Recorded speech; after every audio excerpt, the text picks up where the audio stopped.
আসসালামু আলাইকুম বিয়ার, সবাই কেমন আছেন? আশা করি ভালো আছেন। আমিও ভালো আছি। এই তো আজকে অনেকদিন পর আবার একটু নতুন ব্লগ নিয়ে শুরু করলাম। তো আজকে সাংসারিক কোনো কাজকর্ম নিয়ে শুরু হলাম না। আজকে যাচ্ছি একখানো। তো বলেন তো কোথায় যাচ্ছি, তো দেখতে পারবেন। তো এই তো যাইতেছি আমরা আসলে তিনজনই, আমার আম্মু, মায়ে, আমি।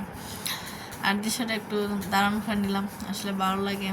আমার প্রাকৃতিক দৃশ্যটা অনেক ভালো লাগে। আপনারা সব ভিডিওতে দেখেন আমার প্রাকৃতিক দৃশ্যটা, সেজন্য আপনাদেরকে একটু শেয়ার করে নিলাম। আর এখন নতুন সবুজের ছোঁয়াটা আসলে ছুঁইতে একটু মন চাইছিল, দোয়া ছোঁয়া তো যাবে না গাড়ির মধ্যে। এটা চলে যেতেছি আমরা হবিগঞ্জ। আসলে একটু কেনাকাটা করবো, মেয়ের জন্য আছে একটা শখের একটা জিনিস কিনবো। অনেকদিন ইচ্ছা ছিল এই জিনিসটা কেনার, কিনে ঘরে কেনা হয় না। তো আজকে শেষ পর্যন্ত ভাবলাম না নিয়ে আসবো।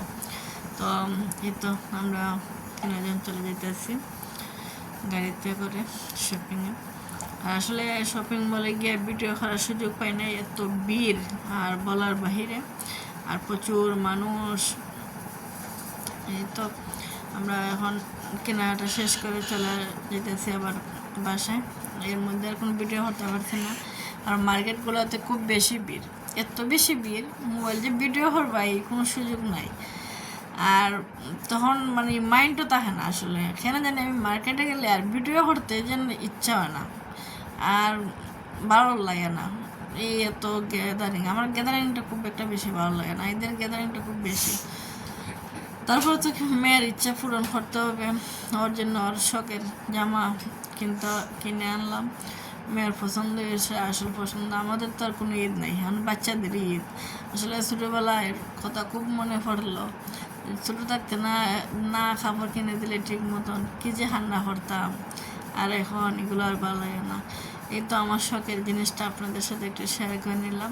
এটাই আমার একটা শখের জিনিস ছিল আনার, অনেক দিন ধরে ভাবছিলাম আনবো কিন্তু আনা হয় নাই। আজকে অবশেষে নিয়ে আসলাম।